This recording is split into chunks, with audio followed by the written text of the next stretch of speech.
Welcome to this meeting of the Milton Planning Board. Let's see if the agenda says what number it is. It does not. It does not. All right. Well, we're really moving along as far as meetings are concerned. So our first agenda item is to determine when we're going to meet again, and I think that's going to be November 20th, but we're going to have a site walk on 15th, the 15th. right? Yes. On the phone, please. Site walk, 9 a.m., Where? November 15th, beginning at the Thayer Nursery and then going to properties on which the owner has requested that we, We've heard from 3 so far. okay. But fine. we'll start at. We're going to start at it there and then okay. we'll go to Okay. the other properties as requested by their owners. So anticipate 2 hours there? 1.5 hours?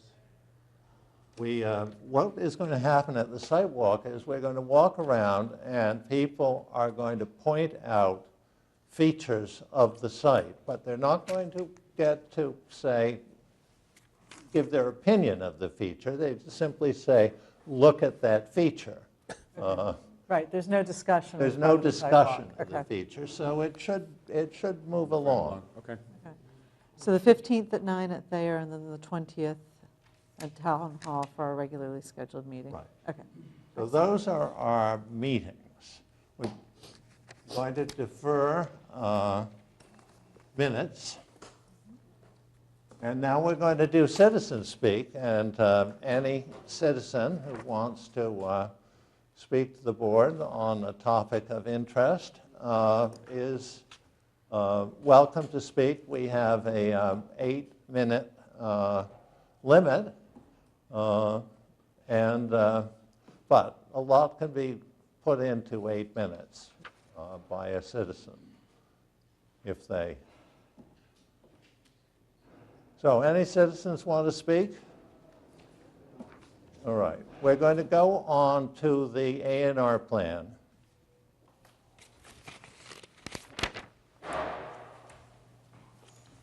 This is 27 Garden Street. Was that just given to us? There was a Oh, that was packet the in my. one. Yep, yeah. we got that one. And this is a plan of land. Apparently, there were 2 lots, both of which were pre-1938. And they've basically reconfigured those 2 lots by a special permit. And whether or not they should have used a variance is, I think, immaterial, because they would have been entitled to a variance as well, in my opinion. So Decision was made, Ned Corcoran on behalf of the owners and applicants, the Kearneys and the Dolans. Kearneys own 2 lots as shown on the plan, lots 5, formerly were 5 and 6 on Garden Street. There's a dwelling at lot 5 that the Kearneys own, John and Kearney and Rosemary Hanlon. Plan is for their daughter and her husband to acquire what would be lot 6 and build a dwelling on that. Each of those lots is substandard by today's zoning, which requires 7,500 square feet of minimum lot size and 75 feet of frontage. But under the provisions of the bylaw, the Board of Appeals is authorized to grant special permits for lots if they have at least 6,000 square feet and 60 feet of frontage. We redrew the lot to as shown as lots 5A and 6A because to avoid a variance for a side yard setback of the existing dwelling. Acceptable to the Board of Appeals. So the Board of Appeals voted to grant a special permit. It is still subject to appeal. The appeal runs out next week. But this has been a timely process, and the parties are anxious to close on a transfer of the property, construction financing for new homes. So we would ask the board to approve and authorize endorsement of the plan upon the expiration of the appeal period. there was no objection to the grant of the special permit. There was no opposition at the public hearing. They did their homework with the neighbors were comfortable. It's one of these old subdivisions, small lots, tight area, and people were happy to support the application. So we would ask that the board authorize the endorsement soon after the appeal period is run so that they can close on the construction financing and commence construction before winter. And actually, the neighbors supported this, so the Board of Appeals has granted the special permit, saying this is fine. The plan says that we are endorsing it pursuant to the authority given by the special permit, and we will entertain a motion to authorize Mr. Clark to endorse this plan as not requiring subdivision approval upon the expiration of the appeal period. Can I just ask one question before you so move? Just a quick question. Ned, does this meet the front yard setback? It meets Do you know? front yard setback. Okay, great. And I understand you're moving the line to, so it'll be this will be a conforming structure. Great, thanks. So is that a motion So made? moved. Okay. Second? Discussion, all in favor? Aye. So that is that. Now, it seems to me that we should probably do the Falcone property next, because I think that we can do that more quickly than the Thayer Nursery property. So what we're doing with respect to the Falcone property is that they have an application with the Board of Appeals for a special permit. And if they get the special permit, they would come to the planning board for site plan approval. But the Board of Appeals would determine the parking requirement. And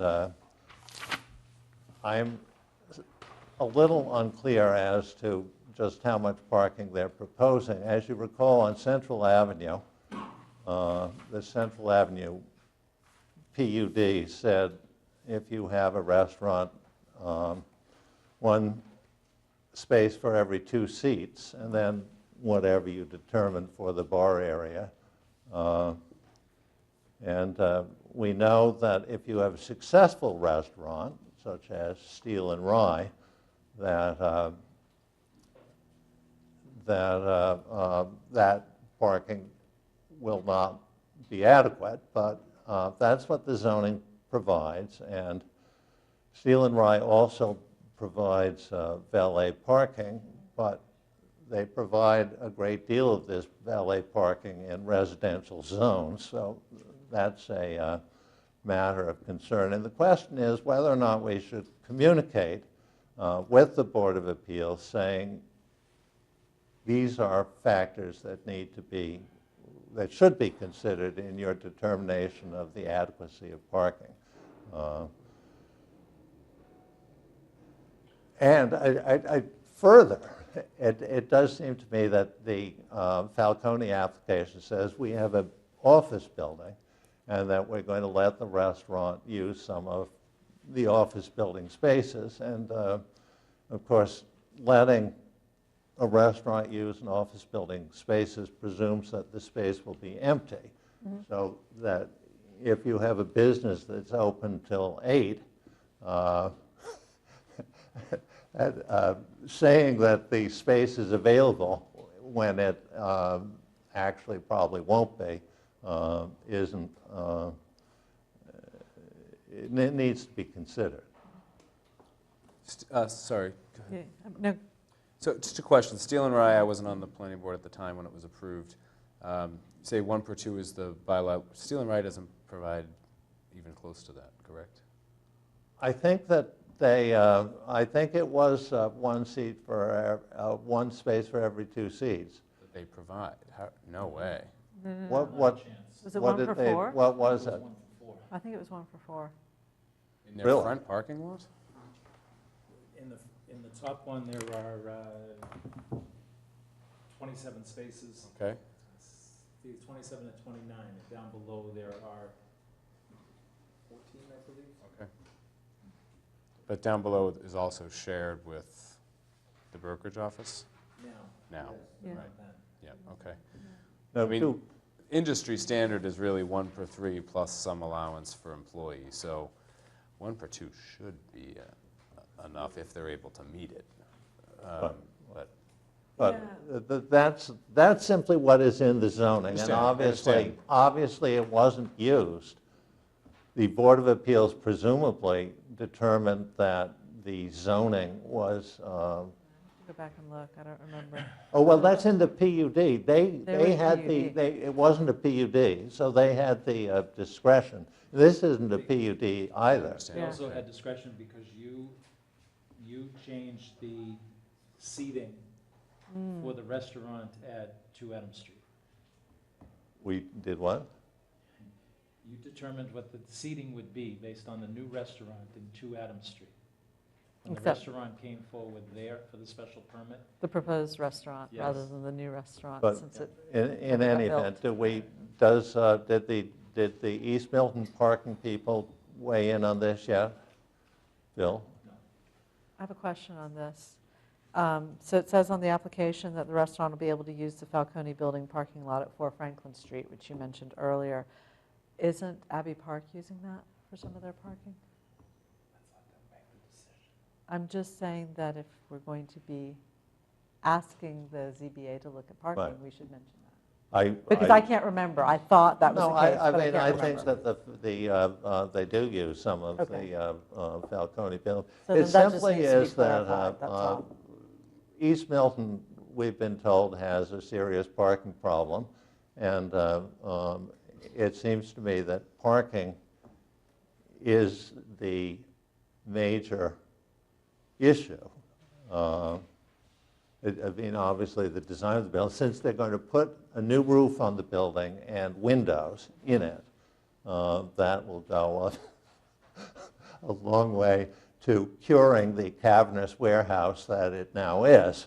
And we'll get to review that under site plan approval. We get to do Yes. that, but if the parking is determined by the Board of Appeals, which it will be, before it comes to us on site plan approval, it does seem to me that we should alert the Board of Appeals to some of the issues. I think that's reasonable. Will we know, will we have an opportunity to see the plan before we so alert the board? I mean, I don't have a clear understanding of what they're proposing for parking, so, It said 23 car spaces on the 2 abutting lots that they have. They'll be able to use the parking lot at the Falcone Building. It doesn't say how many spaces there. That's always full anyways. And The Falcone lot is always full. then, of course, part of it will Here be when they're going to actually serve food, you know. Here are their 23 spaces. Yeah. If they're going to, for example, if they're going to serve lunch and dinner, then the parking considerations are going to be different than if they just serve dinner. So, because obviously, at lunchtime, they're going to be up against other uses for Well, parking at the as same you time. recall, when we did Abbey Park, they said, oh, we won't have that many people for lunch, so we reduced the requirement. Are they here? Because it would be helpful. They're to know here, what it would be they're- helpful to have them. All right, talk let's to us. have them come up. Marion McKettrick and thank you. Thank you very much for letting us say a few words, because we can answer some of your Oh, questions. good, excellent. I didn't realize you were back there, so. It's not a public hearing, I understand that. First of all, I want to give you a little bit more information that you can look at as we talk. Is this yours, Alex? yes. You have a copy of the application and the letter that went to the Board of Appeals already. I would love a copy. I did not. It's not, bring it you know, with it's generally similar to what you've just said. There's copies right there for everybody. We have brought you a drawing of the site plan in case you want to take a closer look at it. And these are copies of the parking at the Falcone building. Oh, okay, great, excellent. So, because it shows you that there were 37 spaces, is that right? Correct. 39, excuse me. Now, a couple of things. I think you understand this is an application for redevelopment of the old theater site. It's a space of about 10,680 square feet. The Falcone Company, or Falcone LLC, has purchased 2 adjacent lots. Currently have houses on them. The houses will be removed, and they're planning to build a parking lot in that space. And the parking lot will have 23 spaces. That will be right directly next to the restaurant. And it will also have protected enclosed space where you can put rubbish and pick up rubbish and make deliveries and that kind of thing. We have a tentative internal site plan if you're interested in what that looks like. I know that's not really what we're here for tonight, but I'm going to pass that around so you can just have it. I think I'll address parking because that's really the principal concern. The Board of Appeals has to issue a special permit for parking for a restaurant use in a commercial district. And it's a discretionary decision on the part of the Board of Appeals, but we now have 3 restaurants in Milton that have been before the Board of Appeals and have applied for approval for parking. There is no hard and fast rule because it depends on the site, it depends on the location. We all know that East Milton Square is a very busy place, especially during the rush hour. And of course, there's public parking, but we all know there's a lot of pressure on the public parking. So what the Falcones have done is to create a proposed design for the new restaurant, potentially a 160-seat restaurant, including outdoor seating in the summer. In the winter, it would be a little less because there would be no outdoor seating. And they propose, of course, creating a new parking lot, but they also own an office building on Franklin Street, and the parking lot there has 39 spaces. And they propose using those spaces after 6 p.m. All the businesses close at 6 p.m. for the restaurant. So, and I'll explain the Abbey Park situation in just a moment, but that's obviously an issue since in their previous permit they were given tentative permission to use that lot on a lease basis. That would mean a total of 23 plus 39, is that right? Spaces dedicated to the use of the restaurant in the evening, owned by the owner of the building, which I think is, you know, maybe the best dedicated exclusive use parking for any restaurant so far. That doesn't mean that it's an easy question for the Board of Appeals because East Milton Square is busy, but I think that the Falcones have done here is to try to provide space that will only be for this restaurant and in a good quantity.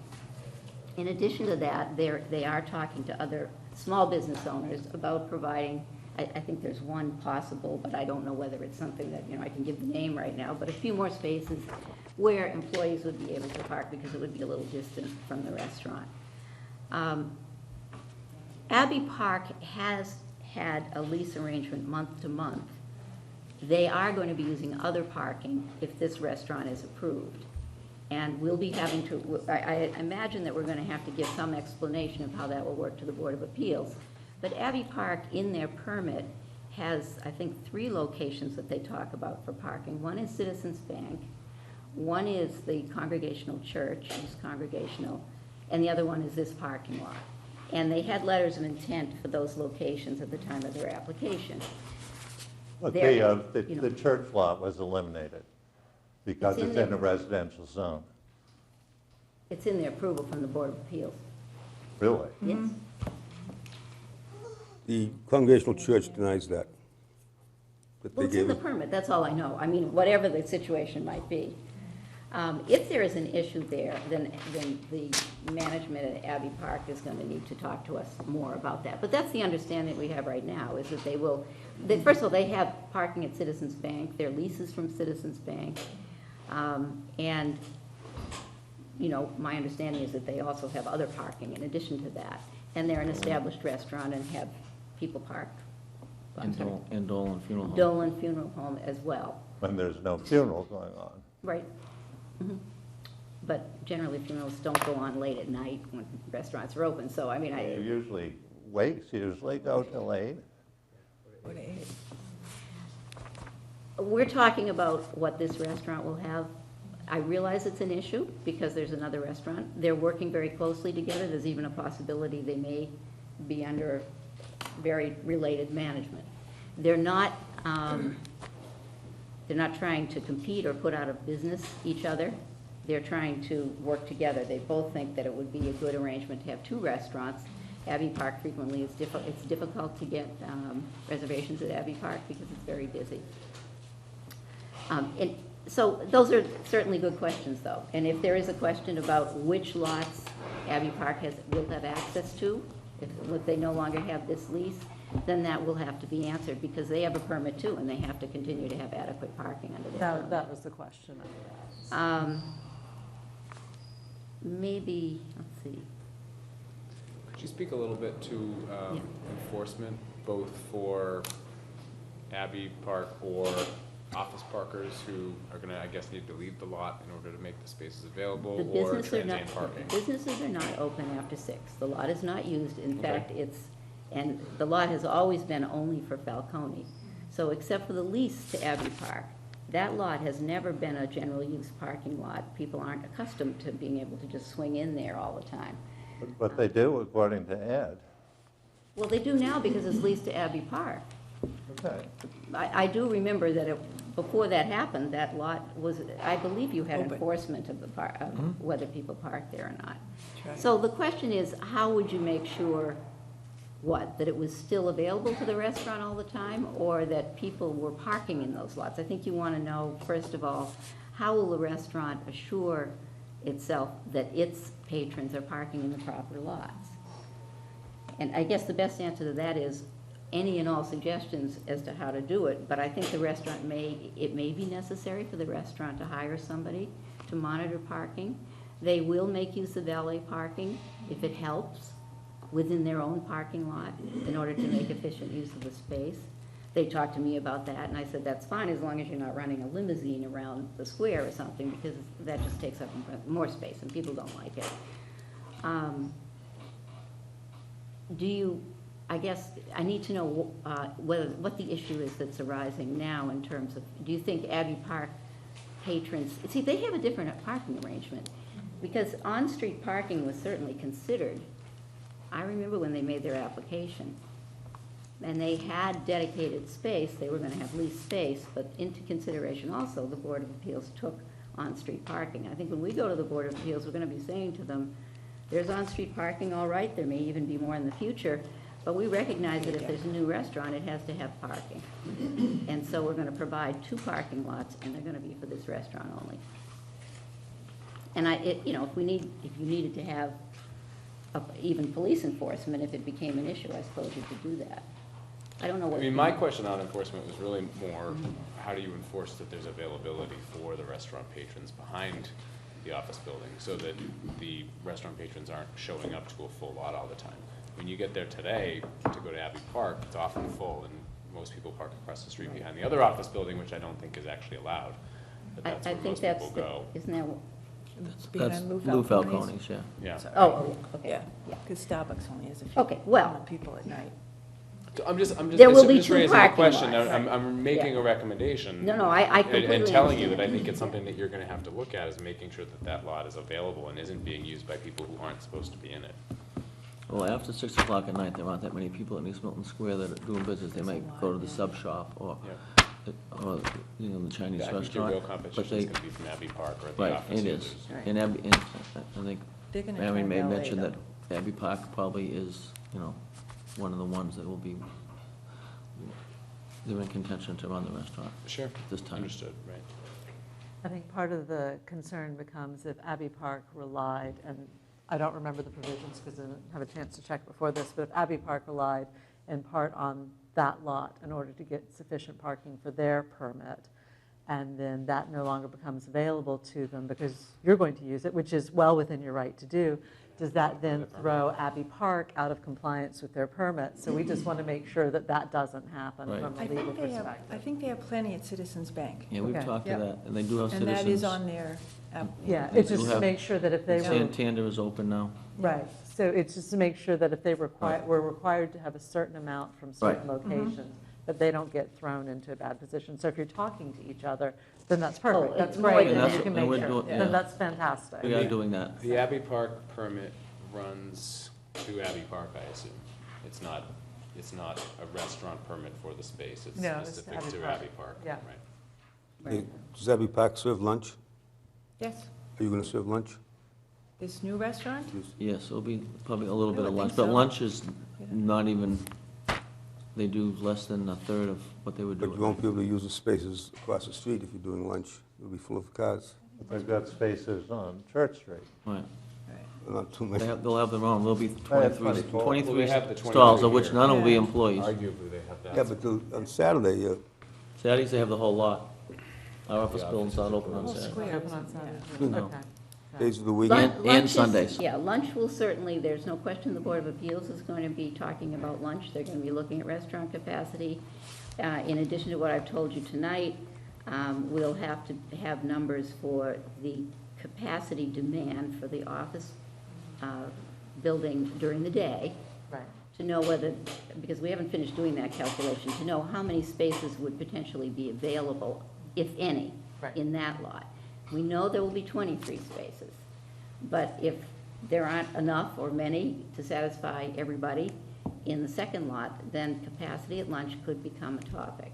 And that's how it's regulated. Right. And at least one of these restaurant permits that currently exists, the lunchtime capacity is limited Right. to less than the dinner time capacity. So that's something And that that will may be continue to part be of- yeah. discussed. It's a legitimate issue. Now, the other issues you're talking about, how do you make sure that the lot is available to the restaurant and hasn't been filled up by some other use, is a good question, and I'm glad you raised it tonight, because we're gonna have to study how we can talk about how we would monitor that type of usage and make sure that the restaurant has the use of the lot and it isn't being used by other parkers.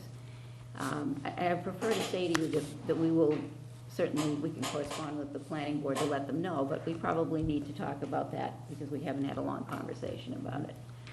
Yeah, Yeah, I assume at lunch, because in the weekdays especially, at lunchtime, you couldn't have funeral parking in the new restaurant, proposed restaurant, because it'd be too excessive.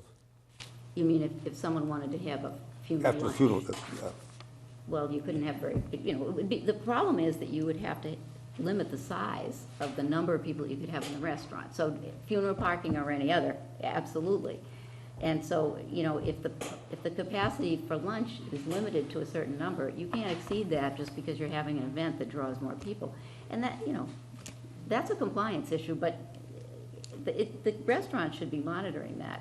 It's an important issue because of the parking, the tightness of the parking situation in East Milton. It's a huge concern for people in East Milton. So the other concern, and I'm glad to see that has green space, but the other concern would, of course, be were you maximizing parking so much that there wasn't provision for buffers from the street No. and from the neighbors? And it looks as though It's you- all you've buffered taken in the this good- fence, Yeah. and it'll all be green. So that would have been my next question. I'm glad to see that. And that's that what is it'll, there. there's the pictures of the, The, the top is the front, that's Adam Street. yeah, The middle one would be the rear, facing side this, facing. the Starbucks, and that would be the outdoor dining I was section. going to say that was There's like three outdoor dining. 18-foot doors there Okay. to open up the light, and then the bottom one is actually facing the parking lot. That's, and you can see there's Right trees in there. there, so there's very few, the windows are high. Okay. So there'll be no, we've designed it so it's got very little impact on the neighborhood. Okay. And that building's solid. They're in there jackhammering, no one can hear a thing. I do know that from some of the other, I mean, this isn't really parking, but it could be site plan review or something, I don't know, but from some of the other restaurants, there, at times, there have been some issues about smells and, ventilation, and our discussion has been, and the plan is to have absolutely the best, state-of-the-art. You always say that, but I mean, it's really true, these systems have been improved, this will be a very good high-end restaurant, but it will have a kitchen, and it will have to be ventilated, and the kitchen will be at the rear, so the ventilation system will be designed so as to not emit anything that's obnoxious towards the rear property. They're all filtered anyways, the new systems are totally different. Yeah, That and the And it'll be provision- high, the roof is 24 feet high, and everything will be on the roof.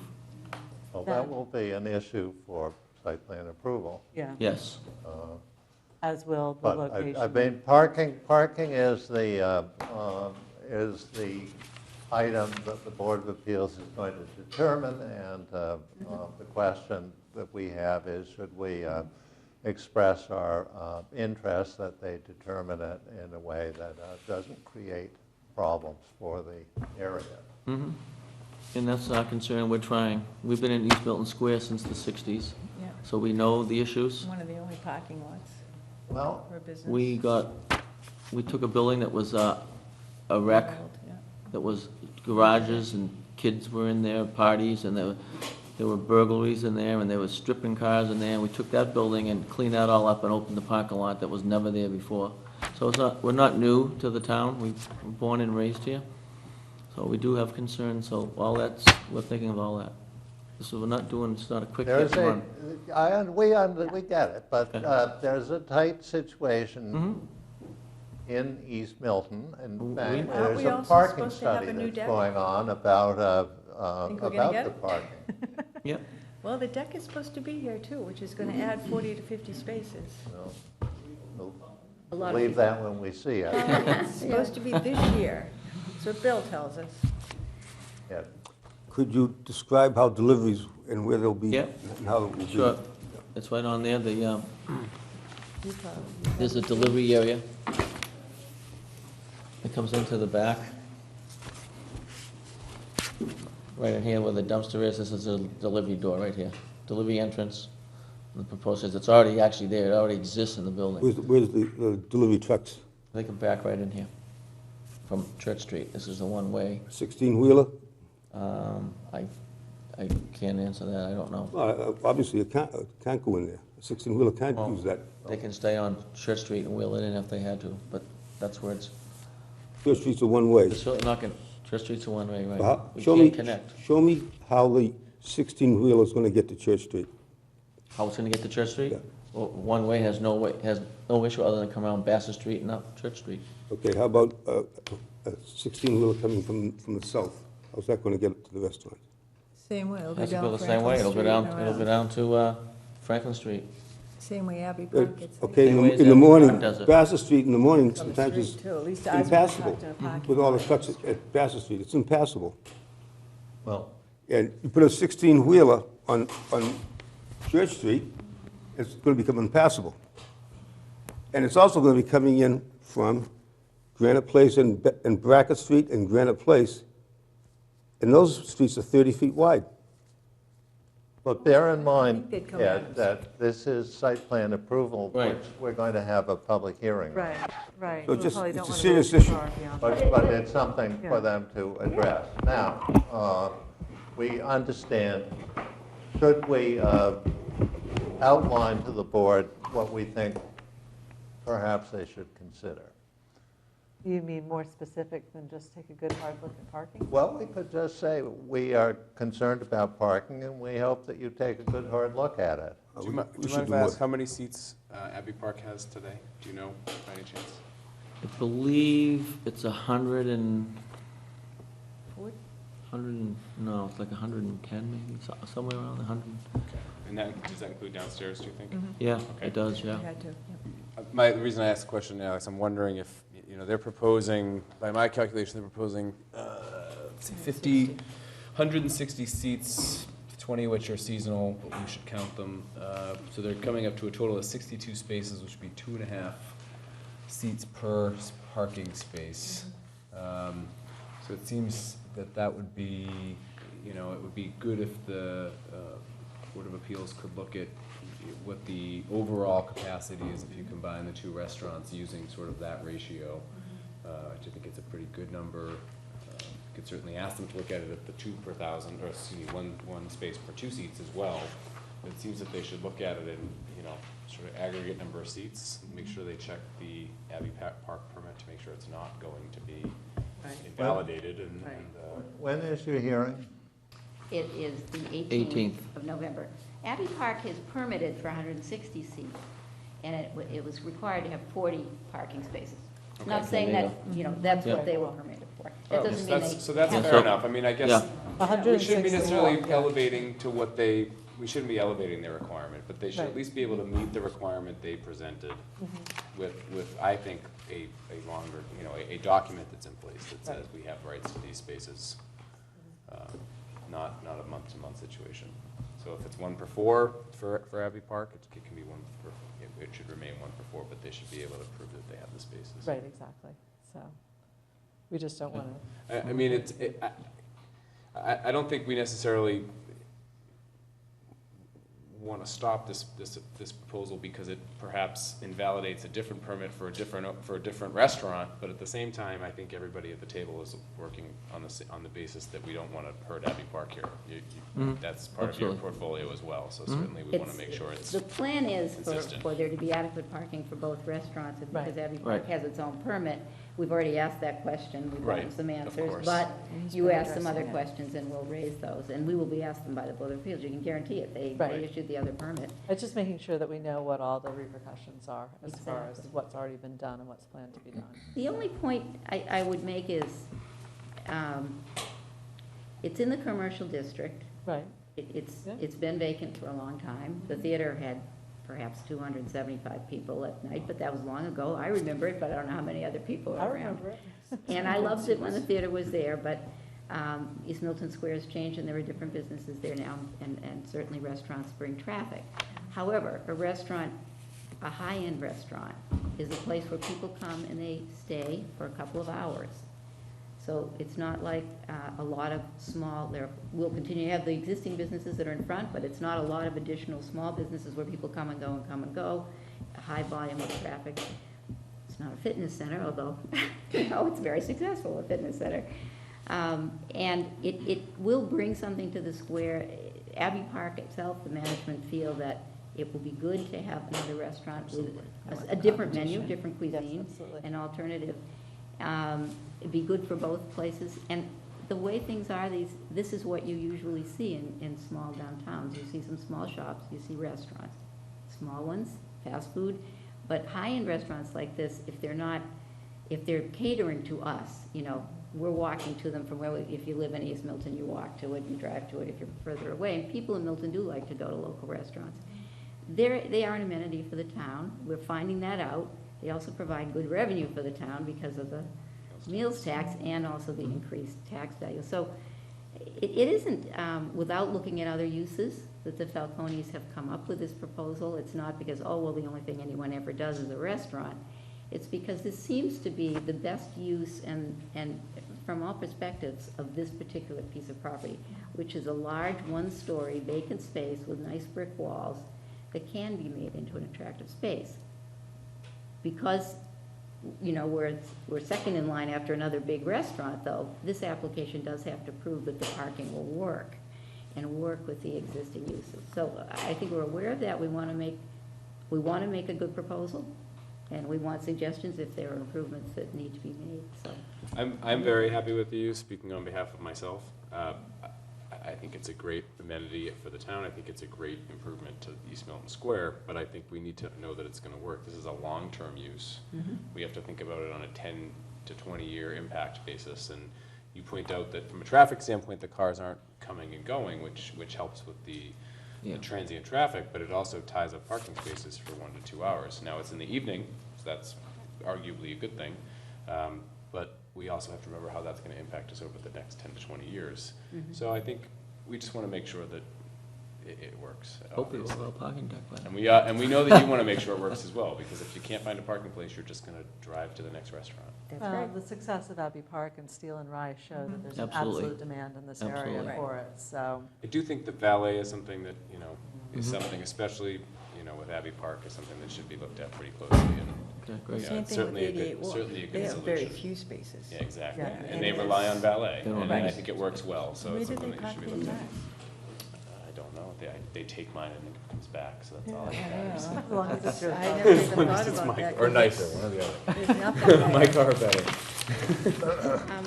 I just want to mention, just for Oh, we public need information to- purposes, that someone doesn't get it. Falcones are having Okay, we just, a meeting for the public.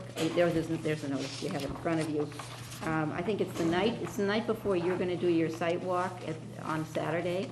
And it's going to be at the Arts Center, which is the old East Milton Library building. It's open to anyone who wants to come from 7 to 9. We'll have as much information as possible, but we really want to hear questions and have some discussion with neighbors. So anyone who wants to come is invited. Okay. One Wow. last thing, we've also contracted with Howard Stein too for a traffic study and a flow, so that'll be, hopefully he'll be at the Board of Appeals too, so. Great. Okay. Thank you. So is a general letter to the Board of Appeals that we are concerned with traffic and we would like them to look at it carefully? that's Basically, reasonable. something along those lines. Do we want to be as specific as calling out ratios in our concerns, that we would like them to target a certain amount per seat? Well, I mean, it does seem to me that the experience of Steel and Rye is something that they may want to look at. And I don't think that we should necessarily say 1 and 4 is fine if that's what we approved at Steel and Rye, because 1 and 4 isn't fine at Steel and Rye. I'm not sure I'd specify specific I- ratios, because they may consider that to be within their purview, but I Overreaching. would say that they should definitely look at Abbey Park's experience and Steel and Rye That experience seems and like a good 88 com- Wharf that Street's seems- experience, That seems like a good idea. and just extrapolate from that. Great. I agree Alice, with may I that. make a quick comment?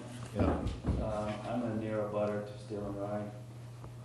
Yeah. There is no real issue down there with respect to. Well, no, I'm simply saying that there's plenty of parking in the area, but including the service zone. But as far as the parking spaces that they provide, it doesn't begin to satisfy the number of spaces that are used when it is And- operating. and It is not unlike most of the commercial properties in Milton, which don't have the capacity to provide any parking. So the history of the commercial development in Milton is that the town provided free parking on the streets, and the buildings basically took up most of the lots. That lot has a fair amount of parking, the parking is maximized, but they take advantage of a long stretch of roadway up Do and down. indeed. And it works. And I understand, but East Milton has a parking study going on, and they say that there is a parking issue. And so, And that's East Milton, and it's a different location. I'm speaking to Steel and Rye and the impact on my neighborhood, and I don't see it. okay. Thanks.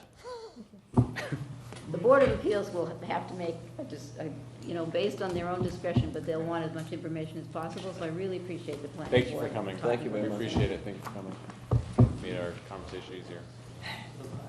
Okay, now, moving right along.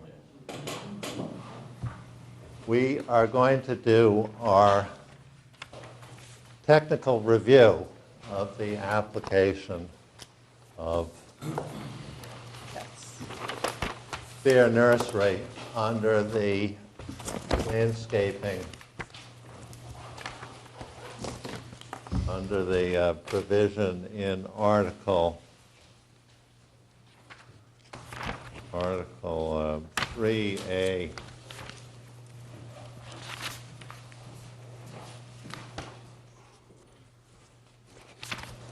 I guess it's 3N.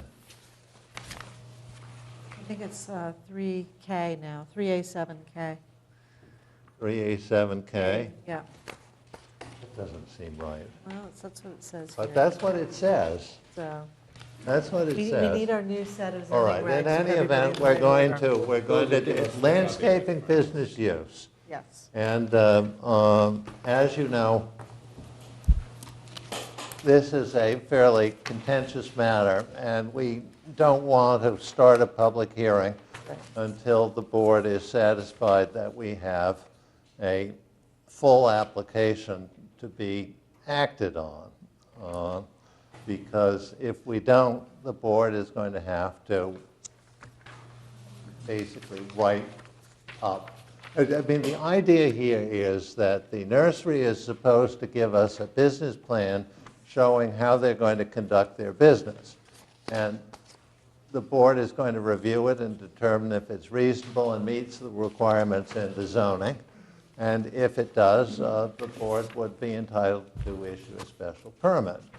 And in reviewing this, there's supposed to be a little series of plans having to do with all kinds of different things, having to do with drainage, operations, and parking, and building and business activities, and mitigation, and lighting, and street improvement, and signs, and rules, and a firewood plan. And all these things are supposed to be, there's supposed to be a plan presented by which we can read it and say, aha, this is how you are going to conduct your business in this area. And we are going to determine if it seems reasonable, and if we do, we say, fine, it seems reasonable, and if we don't, we say, this doesn't seem reasonable. And so that was the grand intent behind the zoning. And I see a couple of things in the application that we received. And the first one is that the Thayer Nursery takes the position that it's a farm, and it may be a farm, but what the significance of its being a farm is, I'm not sure. What does being a farm entitle them to do exactly? And does it implicate in any way the proposed landscaping operations? Because if it does implicate the landscaping operations, we can control it. But if it's a separate activity, in other words, if they have a set off vegetable patch somewhere and raise vegetables, and that would presumably be a farm activity that we wouldn't have to worry about. But if it does possibly implicate landscaping, then we do. The other thing is that their nursery operates a nursery under a special permit. And this is fine. A nursery raises trees and shrubs and flowers and sells them to customers. In the landscaping business, takes, says, we'll plant those trees and flowers for you. And the nursery business seems to me to be not fairly removable or interchangeable. It has to be, it is so entwined with landscaping business that to try and say, well, we're running a nursery business and a landscaping business, it seems to me that the landscaping business would have nursery operations, but they wouldn't be separate operations. In other words, the nursery, if it were to sell a tree to a customer, that might be a nursery operation, but if they sell it to a customer and then plant it, that might become a landscaping. And we can't have the building inspector running around trying to figure out what's what on this site. It has to be, I mean, that's what he's doing now. We've got all kinds of complaints that something is going on. And one of the defenses is, oh, this is a farm operation, or this is a nursery operation. This isn't a landscaping operation. And that may be, but it is certainly not a good way to handle the matter. We really need something that's clear and specific and reasonable if we're to succeed in our effort. So it would have been helpful. I mean, they introduce their application by saying they're a farm and by saying that they're a nursery. And then later on, they say that they are entitled to conduct farm operations and nursery operations without specifying what they are. And we do need that specific. The other The other thing that I noticed, just generally, is that the description of what they plan to do is very general and doesn't, you know, if you wanted to enforce it, they say, well, you know, we use the word primarily, and this is the exception that we're dealing in here. And if there's an exception to an activity, we need to know what that exception is. In other words,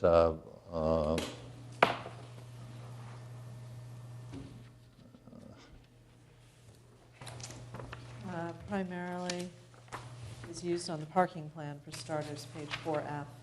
right. And the parking plan also, there's supposed to be a parking Actual needs parking, yeah. assessment, Yeah, which we didn't get. But I mean, yeah, they give the number of spaces, but they don't. they don't say specify how which many are they need, customer, and they which don't are say how they're legacy. going to be used.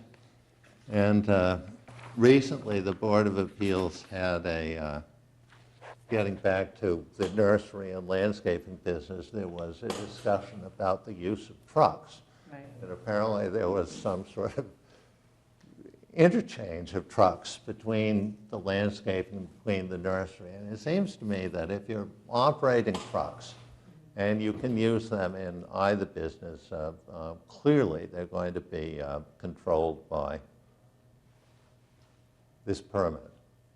Yeah, and another note on the trucks, we've been given the 2014 vehicle list, but the zoning requires the 2012 vehicle list, that if you, that all operations are to be at their 2012 levels, so we need the information at that level.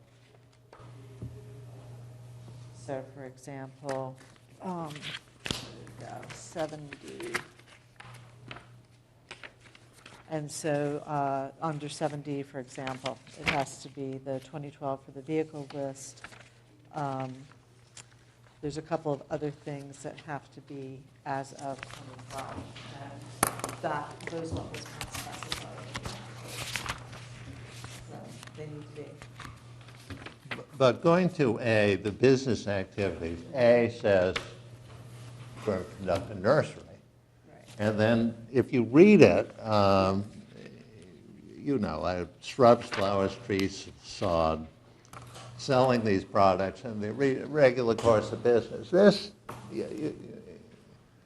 we can't, how do you write a permit saying, if you use this tree, if you plant this tree, you landscaped, and if you don't, you haven't. It does seem to me that where you've got a site, the same site, and it's a site that contains two houses too, so you have a residential use, Right. and then you've got a farming use, and you've got a nursery use, and if you're going to dump a landscaping use on top of it, you've got to do some combination here. You just can't say these are all separate uses. There needs to be a level of specificity as to which documents are governing which use. So farms here, nurseries here, residential's here, landscaping's here, where's the overlap, and when there is overlap, what document is governing? I mean, the loading area, for instance, is where they're going to load for landscaping as well as for nursery. It's going to be the same loading area. It's going to be the same trucks. And they're going to be allocated, obviously, but how do you enforce that? You enforce it by having the application be specific. And you get to, that would be A. You know, they describe what a nursery is, and they say we are conducting a nursery. And it's easy to see in A that some of these activities could be landscaping activities. And how the casual observer would differentiate them is not explained. B is firewood sales. And apparently there are 18-wheelers that come in with a false bottom, Live bottom, A what? a live bottom. A live bottom trailer. And it just opens up, or they somehow get the wood into the barn from this. They back in, and then there's a conveyor, and all the wood gets piled up. And from the most recent hearing, it appears that when they load it, they back up a dump truck, and then they have a bobcat inside the building, and scoop up the wood and put it in the dump truck and leave. And that's the loading. And the zoning requires specifics about the unloading and the loading. And the specifics here doesn't really say when they're going to bring it in, how much they're going to bring in, how many dump trucks of wood are going to be taken out. I mean, there is supposed to be a limit on that, controlled by the 2012, I think it Yeah. was controlled by what went on in 2012. So we've got to know Yes. the extent of what we're talking about here. I mean, if you have one of these big trucks coming in every day, that would be different than if you had one of these big trucks coming in every week. And as I say, it doesn't explain just how the delivery operations are going to be handled. Same is true with the Christmas tree, the Christmas sort of organization. It should be easy enough to describe how your Christmas sales are going to. Well, in fact, Christmas sales are covered by Section 3, 4D under the operations of the nursery, or zoning, Section 3, 4D. So that there would be a question, I think, as to whether those should be in this special permit at all, given Well, that but they're it's covered under S. If you look at 4S, S of which section? Christmas trees and holidays materials plan. Oh, on that, yeah, but it's also covered on Section 3, 4D. I understand, So we need but to- we're simply saying the landscaping business can also conduct these sales. And then if we're saying, oh, well, these are nursery sales, therefore we can have amplified music and Santa Claus. Right. It goes back to your question on specificity of operations. It doesn't, and yeah. So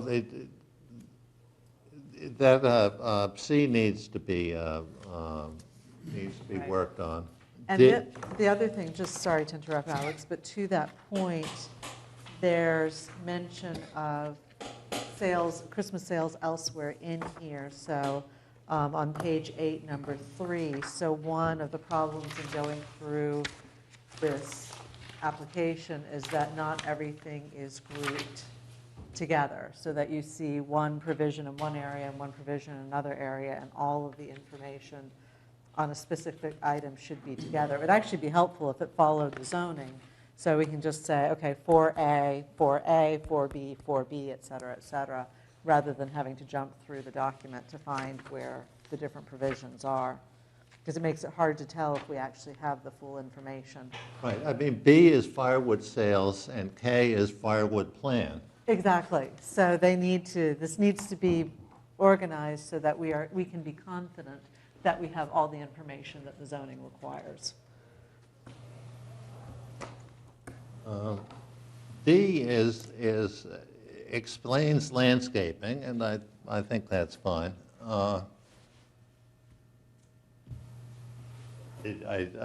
read it, I guess that is a definition of landscaping, but what it's doing here is, I'm not quite sure. It should be Back to organization. it should be organization, I think. Snow and ice removal, their nursery shall provide snow and ice plowing and removal services. They're seasonal. We really need some specifics and procedures because the zoning says that this plan shall show the specifics of and procedures for snow plowing and snow and ice removal service including safe and reasonably quiet equipping, loading, and dispatch of trucks, and on-site activities, necessary provision of the services, including storage of equipment and materials, which would include the plow blades and you know, the trucks. But we require something, and you know, what the response is 2 sentences, which is significantly shorter than the statement of what we require.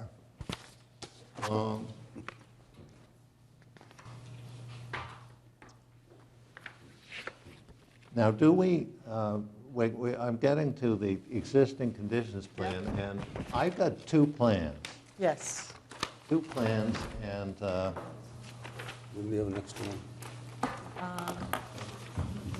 Do you have an extra plan? I will. Don't bother me, I'm out. Here it is. Here it is. It seems to me we need a plan of the other lot on Hillside Street. Yeah, we have 2. We have existing conditions marked 270 Hillside, and then we have They've got two- proposed conditions. they've got 2 for different 270 lots, though. Hillside, but they have 2 different lots. And what that they're using Yeah. in this business. So both lots should be Right. covered. And of course, if you read this, it talks about Lot 1A and 1C, and I haven't quite been able to figure out where these lots are I shown. don't think they're marked. I think one thing that's interesting about both the existing conditions and the proposed conditions is that there's so much information on both of them that they can be difficult to read. So for example, proposed conditions, some of the dimensional markings are obscured by the landscape. So if they could be broken out so we could see, here's the landscape plan, here's the lighting plan, we've received this from other groups. And it makes it easier to read when the information is not being obscured by a different additional information. But you're right, I don't see the lots Right. noted on here.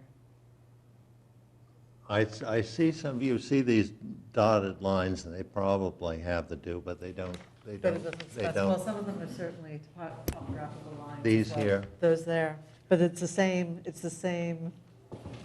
you see what I mean? It's the same number, same type of dashes, so. I understand that. Right. I know that in some periods of rain, that the water comes sweeping over the lawn and pours over the wall washes down Hillside Street into the storm drain. And this plan shows a swale or a 3-foot drainage swale only along the, parallel to Hillside Street, but on the other side of the lot. And it does seem to me that drainage is, 4D. this plan shall show provisions for drainage and drainage infrastructure for the effective control of stormwater. I mean, I've observed stormwater pouring off that site, and it does seem to me that the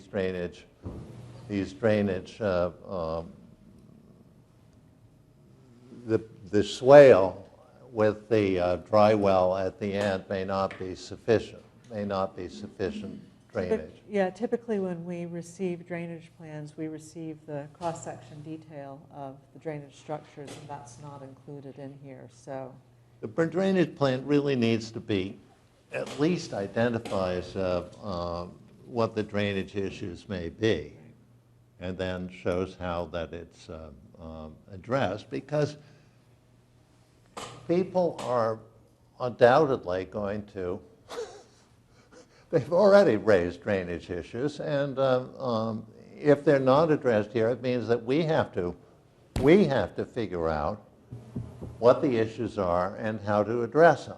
I mean, I'm curious as to the location of the swale. If you look at the topography, it's at the top of the hill, Right. swale. So, the It may site not be, slopes down it towards may not be the hillside. best place for the swale. Seems like it might be at the wrong end of the property.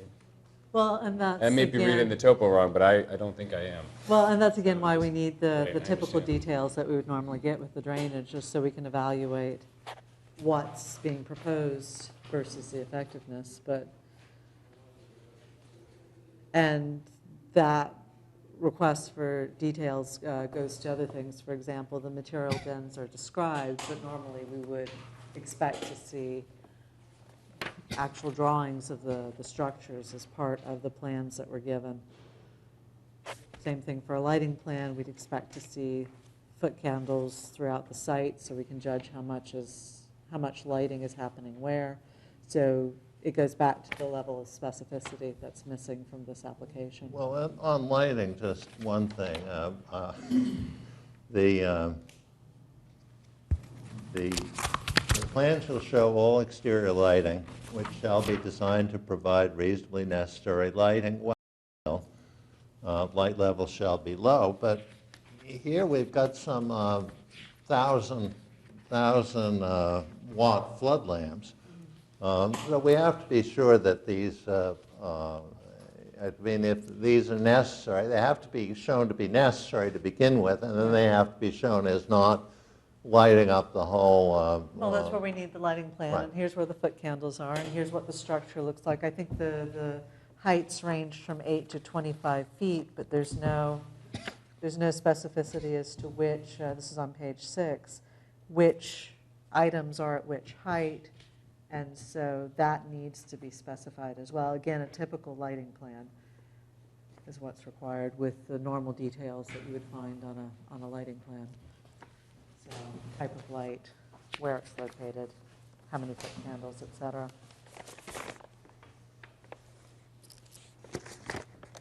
We're also missing the copies of the deeds and the leases. We have the list of them, but we don't have, at least it wasn't in my packet, maybe it's in somebody else's, the actual deeds and leases Yeah. that were required.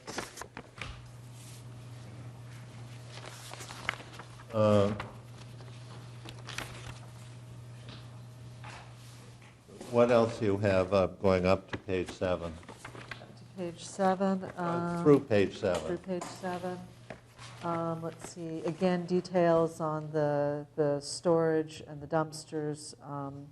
For example, on page 6, number 9, the recyclable compost plot, it talks about a two-sided enclosed area containing 470 square feet, but when you look at it on the plan, it's marked as 100 square feet, so that needs to be clarified.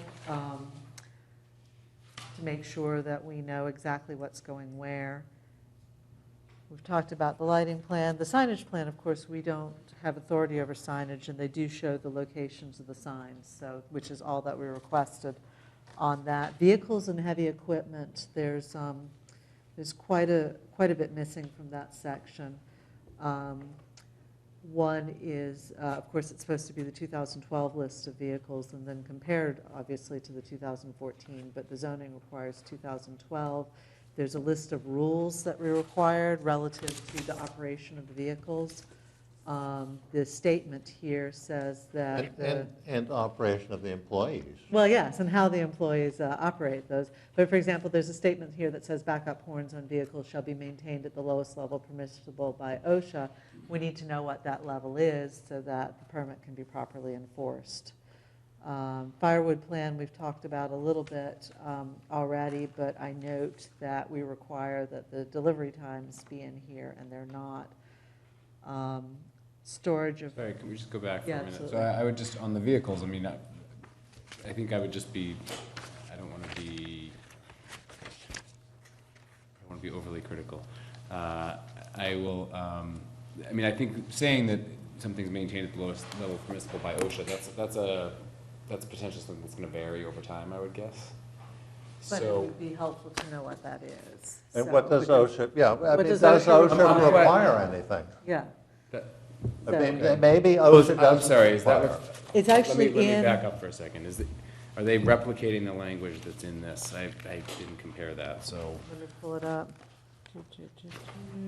On vehicles? Vehicles, yeah. I don't think we So mentioned it's not mentioned, okay. OSHA. Okay, fair enough. I don't So think we that's- mentioned OSHA, so if then it's going to be mentioned, then it needs to be, I mean, it's actually for their own protection, because you want to have in the permit, you want to have the amounts that we're going to hold them to, so that when somebody comes and says, hey, I think it's over that, it can be easily tested and said, no, actually, it's at the amount. if Yeah. they had suggested that it was lowest level permissible by OSHA in section such and such, would that be sufficient?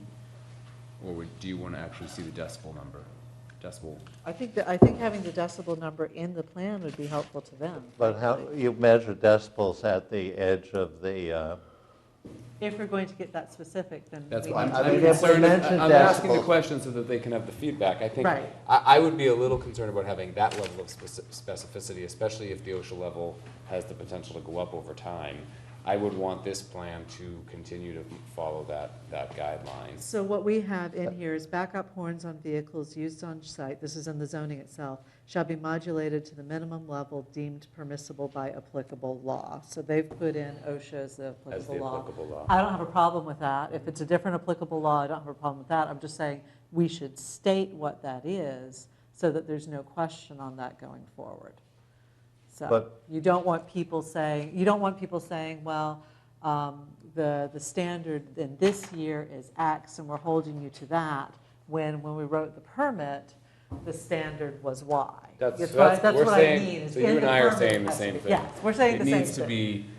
It needs to allow for adjustment over time. As OSHA changes, so should the operation of the company be able to change to meet OSHA, because And then- otherwise they've got a huge conflict that they can't. And get then we around. can put that into, if we deem that we can grant the special permit, then we can put that in, but we have to have that level of specificity in there so that everybody is clear what the requirement is. And if it is, if it's OSHA, if what the specificity is it's OSHA regulation X, Y, Z, then that's what we put in there. I'm just saying it should be more specific than the OSHA regulation. You alone. answered my question I right answered your there. question. we about Good. the section. we should know You want them what, to reference the section of OSHA. Yeah, I think that would make sense. right, and yeah. And it would be, obviously in a perfect world, if we had a decibels as measured on the lot line, Right. that would be That could also be that would be a useful, pretty yeah. good standard. Just whatever standard we have has to be specific enough to be useful, is all I'm saying. Right, and it Yeah. has to be functional. Yes. The storage of fertilizer, they basically say you can store it all over the place, which I guess is, as long as they store it carefully, is okay. Well, it's not supposed to be stored within 35 feet of the lot line, which they mention in here. Yeah. At least, as I said, at least one of the dimensions was obscured on the plan by something else, so it looks as though the plan is currently compliant with that, but I can't tell for sure, which is why it'd be helpful to have clearer plans. The operations of the property is similar to the problem I brought up, is basically they cite the law on farms, and they cite the special permit for a nursery, and So Alex, to that end, when they're revising their plans or giving more specifics on the plans, perhaps it would be helpful to identify areas that are farm only, areas that are landscaping only, and areas that are shared by the two. And under the areas that are shared by the two, I assume you would apply the more stringent standard? well, I mean, that what we're looking for here? we're not necessarily applying more stringent standards. What we're doing is doing a special permit for a landscaping business. Right. And if the landscaping business, if the nursery operations can fall under the purview of the landscaping operations, then we can control them. And if they can establish that there are separate operations and never the twain shall cross their paths, either as to a farm or as a nursery, then they can say we don't want these controlled, these particular activities, but they have to say what they are. We have to know what's. Well, and they have to locate those activities on the plan, I assume. Well, they should, Right. they should say, I mean, if all the activities are occurring all over the lot, the same lot, you know, residential, farm, landscaping, nursery, then we've got, It's going to be interesting.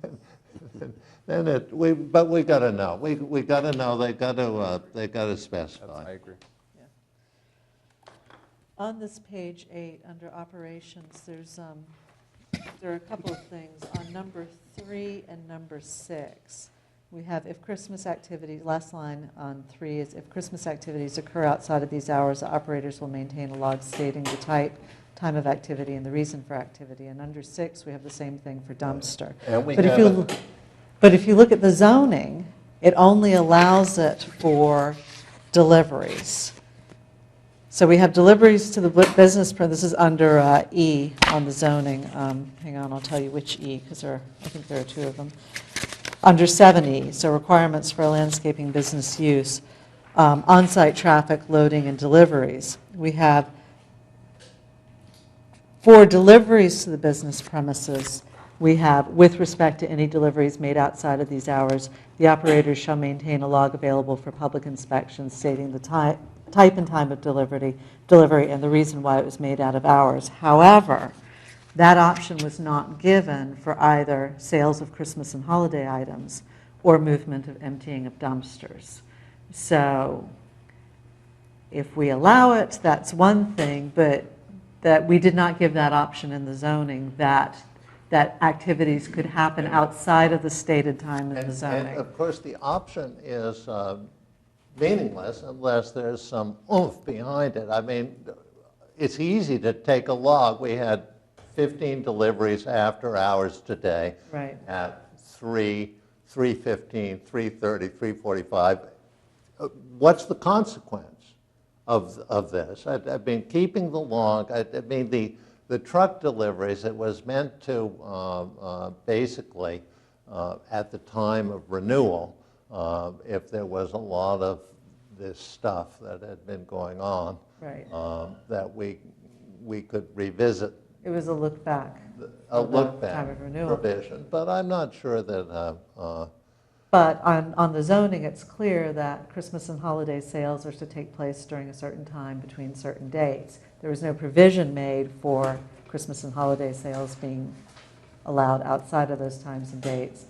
Dumpsters should occur at certain times, certain days of the Exactly. week. So we just need to be aware of that there was some flexibility allowed or some requirements allowed on some sets of activities, but not on others. I think that's right, but and where it's not allowed, it shouldn't be asked for.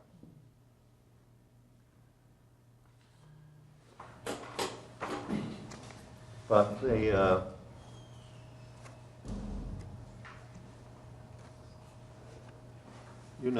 Christmas activities should be described as well as they can do it.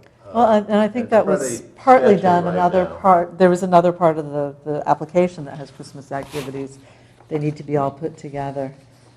On details on page 9, number 2, we have the 8-foot pressure-treated fence with 6x6 posts, 8 feet on center, with sound attenuation material, but the material itself is not described. So that's another one of those items we'll need additional specificity on.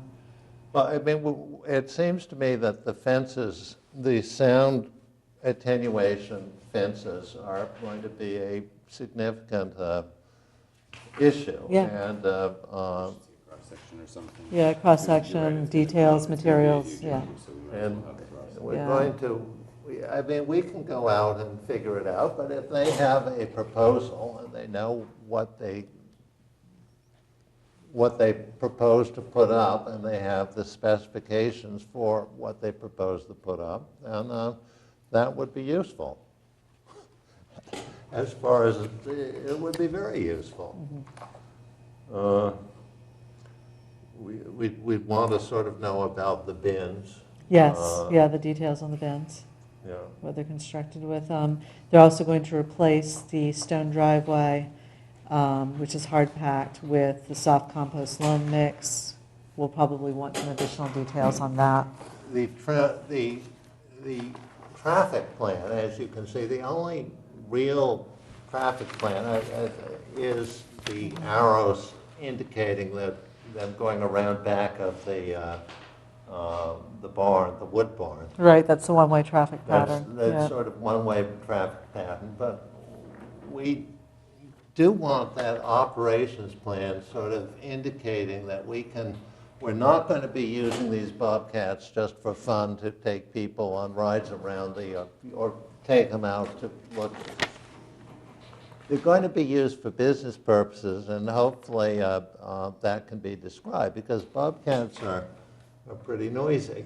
And if they're going to be used for loading wood, it might be useful to know just how loud that's going to be.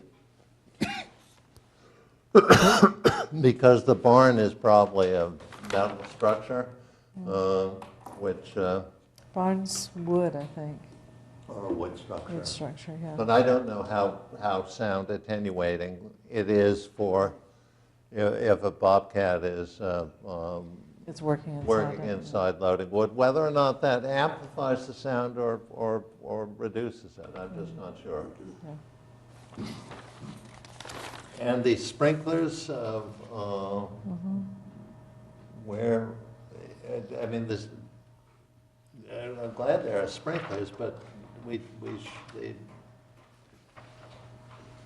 Well, it's you're looking at number 9, and it used to be contained dust as necessary, and and we talked 13. about this in 13, but the as necessary becomes a question of when is it necessary?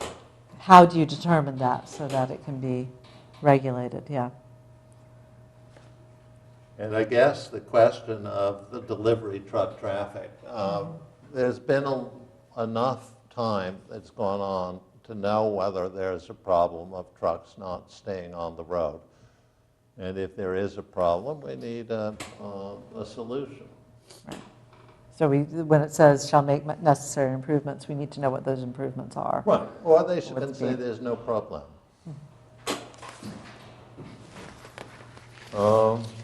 What else do you have?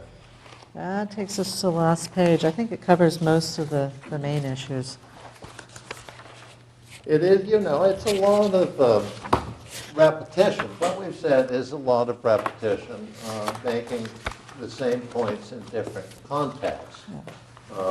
And there's no point in having a hearing until we've got some reasonably specific matters on which to conduct the hearing, Well, because The complete application. We need a The complete complete application before we conduct the hearing. meeting the requirements of the zoning. Yeah.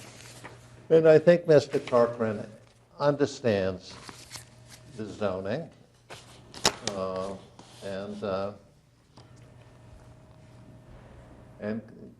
we're available to consult if questions arise as to the application itself and whether something is specific enough. But eventually, when we have a complete application, then we're going to have a public hearing. Right. And the public hearing will go through it all again. What else do we have? I think you've done a good job. I think that's our technical review in a nutshell. I think it is. Big nutshell. You know, if we get when we get the complete application, I'm happy to go through it again and just to double check that it meets the requirements, and then once we know We can schedule that public hearing. Yeah. But we know what happens when we have a public hearing on an incomplete application. Oh, so we do. It just... Makes our lives easier to have it done right. It's just much more expensive than it would have been than if the application had met all requirements to begin with. So, dear nursery, back to the drawing boards, please. And well, now this is not a public hearing, but I will answer the question. A question. Well, it's just a question about the site visit. You're calling it a site visit, but I'm hoping that it will also be a noise visit, so you can hear the bobcats as well. If there are bobcats operating, certainly we will be able to hear them. That's a huge issue. It's not just looking around and seeing how nice and neat everything is, but I mean, the noise is quite a so I just want to specify that it's not just seeing things, but also hearing that as well.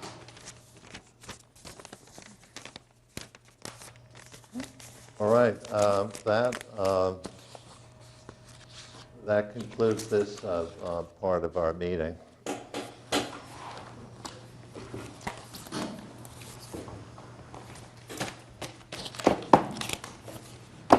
Now, if we had the town planner, we could Yes. have the town planner's report. He is downstairs at another meeting. He's downstairs at 131 Elliott Street. That's right.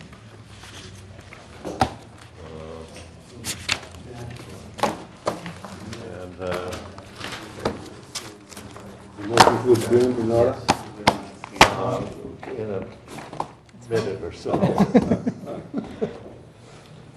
But we don't have the town planner, so I guess we will... I could give you a master plan update. Would you like Oh, a well, master let's plan have the update? master plan update. Okay, so as you all know, town meeting voted, very quick, town meeting voted to approve the implementation committee, so that will be going forward. And I am meeting with Daphne next week, and we'll know a deadline for when we submit the final plan to you after that.